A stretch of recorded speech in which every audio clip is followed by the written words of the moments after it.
धन्यवाद. यानंतर श्रीकांत गायकवाड आपलं मनोगत व्यक्त करतील. श्रीकांत गायकवाड.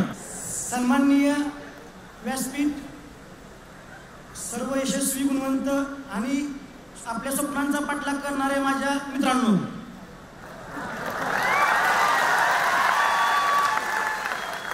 मागच्या 2 वर्षापासून मी त्या कोपऱ्यात उभा राहून कार्यक्रम बघायचो. आज महाराष्ट्रात द्वितीय क्रमांक येऊन उपजिल्हाधिकारी म्हणून बोलताना खूप आनंद होतोय.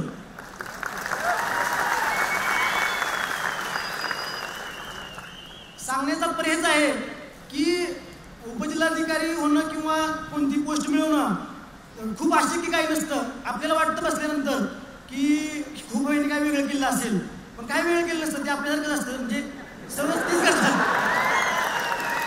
त्यामुळं एक सांगू शकतो की समोर बसलेल्या प्रत्येक विद्यार्थ्यांमध्ये ते पोटेन्शियल आहे, कुणी हे करू शकतं. आणि दुसरी गोष्ट म्हणजे पुण्यातल्या या आकर्षक वातावरणात पुण्याच्या आकर्षक वातावरणात मनावर ताबा ठेवून जिद्दीनं अभ्यास करणं कठीण आहे. आणि परंतु अशा वातावरणातच तुम्हाला जिद्दीने अभ्यास केल्यानंतरच यश प्राप्त होतं. आणि आता मी माझी ओळख करून द्यायची तर मी सोलापूर जिल्ह्यातील तुंगत या छोट्याशा गावातून आलो आहे.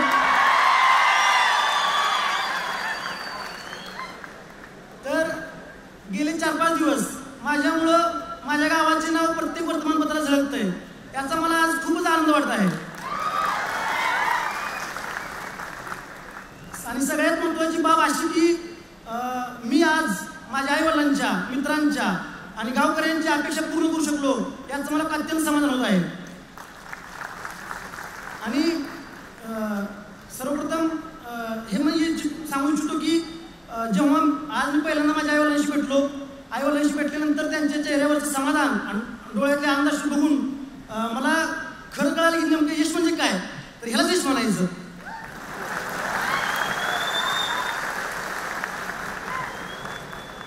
आणि माझी दुसरी गोळ काय सांगायची म्हणा गेलं तर मी महाराष्ट्रातल्या नावाजलेल्या वालचंद कॉलेज ऑफ इंजिनिअरिंग या कॉलेजमधून माझं बीटेक पूर्ण केलेलं आहे इलेक्ट्रिकलमध्ये. आणि त्यानंतर मला मोठ्या पगाराची नोकरी आरामात मिळू शकली असती, पण पहिल्यापासून प्रशासकीय सेवेत जाण्याचा माझी इच्छा असल्यामुळे मी स्पर्धा परीक्षेकडे येण्याचं ठरवलं.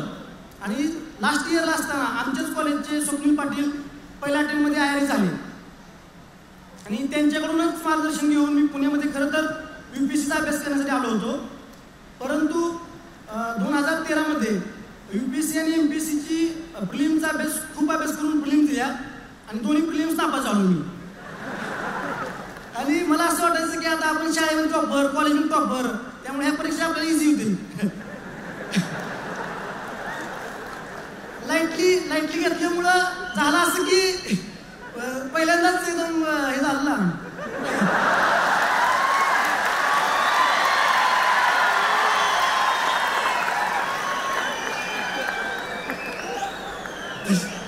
तशी एवढ्या मोठ्या दिवसामध्ये पासिंग करायची माझी पहिलीच वेळ आहे. आणि त्यानंतर 2014 आणि 2015ला मलाही खूप अडचणी आल्या. म्हणजे 2014-15 या 2 वर्षामध्ये मी 2 वेळा UPSC मुख्य परीक्षा दिली, त्याचबरोबर MPSCमधून 2 वेळा मुलाखत दिली. आणि मुलाखतीमध्ये पण मला एकदा नायब तहसीलदार पद माझं हुकलं, मागच्या वर्षी फॉरेस्ट ऑफिसर पद एका मार्कात हुकलं. म्हणजे अडचणी प्रत्येकाला येत असतात. आणि दुसरी गोष्ट अशी की 2 वर्षामध्ये माझ्या परीक्षेच्या वेळेस हाताला ऑपरेशन झालं. 2015ला मला मायग्रेनचा त्रास होता, पण हे सर्व करत असताना मी अडचणींचा कधी भाव केला नाही. म्हणजे अडचणी प्रत्येकाला येणार आहेत, अडचणींचा भाव न करता त्यावर तुम्ही जिद्दीने मात केली तर नक्कीच यशस्वी होता तुम्ही. पण ज्या वेळेस माझा फॉरेस्टचा निकाल एका मार्गामध्ये गेला त्यावेळेस मलाही असं वाटू लागलं की आपण पहिल्यापासून एवढं हुशार असतानाही आपलं काय होत नाही. मग असं वाटायला लागलं की कर्मापेक्षा माझा नशिबावरचा विश्वास वाढायला लागला हळूहळू. असं वाटायला लागलं बहुतेक आपल्या नशिबात लिहिलंच नसेल.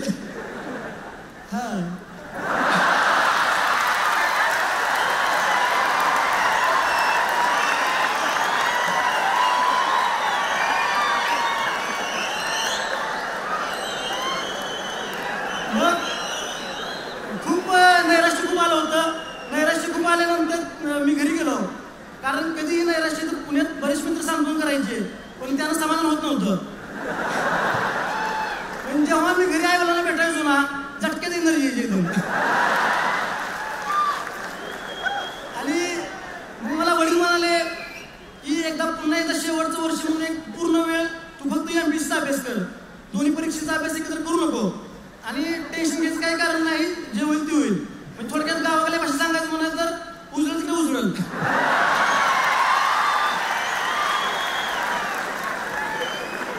आणि परत पुण्यात आलो मी. त्यावेळेस ठरवलं होतं की आता हे आपलं शेवटचं वर्ष आहे, एकदा जोरात अभ्यास करायचा, झालं ठीक आहे, नाही झालं काही हरकत नाही. मग मी असं ठरवलं होतं, पण हे कर शेवटचं वर्ष आहे, पण हे असंच जोरात द्यायचं की काय राहिलं असं वाटलं नाही पाहिजे आपल्याकडून अभ्यास करताना.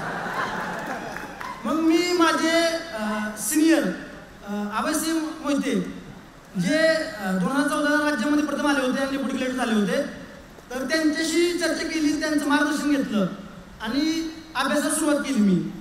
आणि 2016 जानेवारी 2016 ते सप्टेंबर 2016 8 महिने एकदम कडक अभ्यास केला. म्हणजे कडक अभ्यास म्हणजे तो काय 14-16 तास असला काय अभ्यास नव्हता. 8 ते 10 अभ्यास करायचो, पण प्रामाणिकपणे करायचो. किती अभ्यास केला ह्यापेक्षा कसा अभ्यास केला याला महत्व दिलं.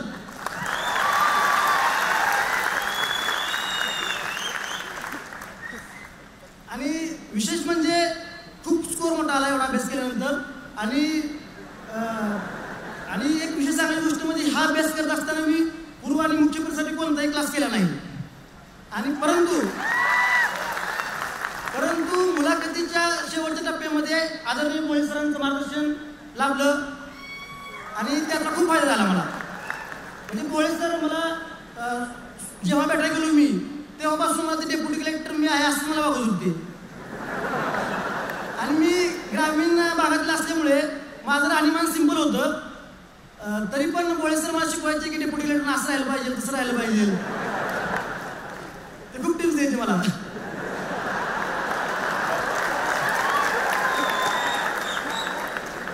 आणि दुसरा मनोहर कोळे सरांच्या ग्रुपचा हा एक फायदा झाला की खूप चांगले मित्र मिळाले मला. म्हणजे इंटरव्ह्यू ग्रुपमध्ये आता आम्ही एसला अधिकारी असणार आहेत ते सगळे ओळखीचे ऑलरेडी माझ्या.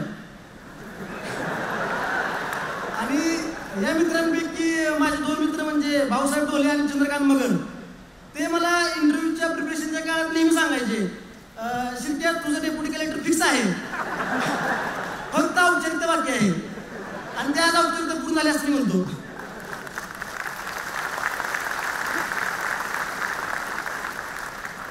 सांगणे तात्पर्य एवढंच आहे की कठीण काळ हा प्रत्येकाच्या जीवनात येतो. फक्त या कठीण काळामध्ये तुम्हाला आत्मविश्वास आणि संयम ठेवावा लागतो. फक्त एवढं आहे की अभ्यास करत असताना अभ्यासात सातत्य महत्त्वाचं आहे, कारण की पूर्व, मुख्य, मुलाखत असं सलग 1 वर्षाचा प्रवास आहे. आणि हे करत असताना तुम्हाला प्रेरणा खूप महत्त्वाची आहे. आणि माझ्या मते ह्या जगात आईवडिलांपेक्षा मोठी प्रेरणा असू शकत नाही.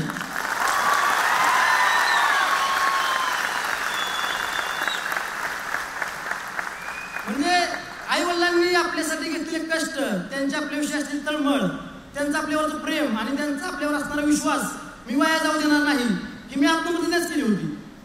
आणि हीच माझ्यासाठी प्रेरणा होती. आणि दुसरी गोष्ट अशी आहे की अपयशाची भीती सर्वांना वाचते. म्हणजे असं कोण सांगू शकत नाही की मी 100% डेप्युटी कलेक्टर होणार किंवा मी हे करेन ते करेन. म्हणजे किती जर तुम्ही काय केलं तर शेवटपर्यंत ही भीती असतेच. मलाही 450 जागामध्ये 2014 मी पास होऊ शकलो नव्हतो. त्यावेळेस मला वाटायचं की 450 मी झालं नाही तर 135 मध्ये आपलं कसं होईल. पण सतत मनाला सकारात्मक विचारांनी पुढे न्यावं लागतं. आणि एक दुसरी गोष्ट सांगायची अशी की अपयशाच्या भीतीपेक्षा जर आपल्याला जिंकण्याची इच्छा जास्त असेल तर यश नक्कीच मिळतं.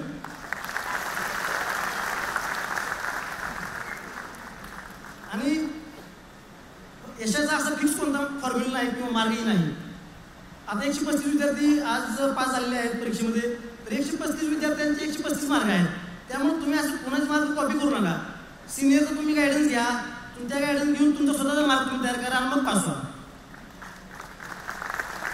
जाताना शेवटी एकच सांगतो विवेकानंदांचं वाक्य की त्यांनी एक सांगितलं होतं यशाचं यश कसं मिळवायचं, की take up 1 idea at 1 time, make that